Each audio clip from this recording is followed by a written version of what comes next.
শেখ হাসিনা বীরের বেশে আসবে ফিরে বাংলাদেশে, কে বলে রে মুজিব নাই, মুজিব সারা বাংলায়। শেখ হাসিনা আসবে, বাংলাদেশ হাসবে।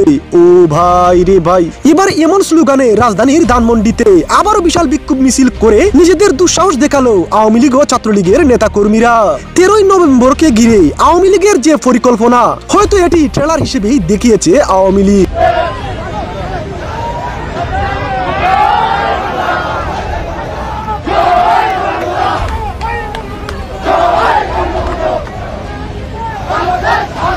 সাবেক প্রধানমন্ত্রী শেখ হাসিনা এক অডিও বার্তায় বলেন, আওয়ামী লীগ ছাড়া নির্বাচন কখনোই সম্ভব না।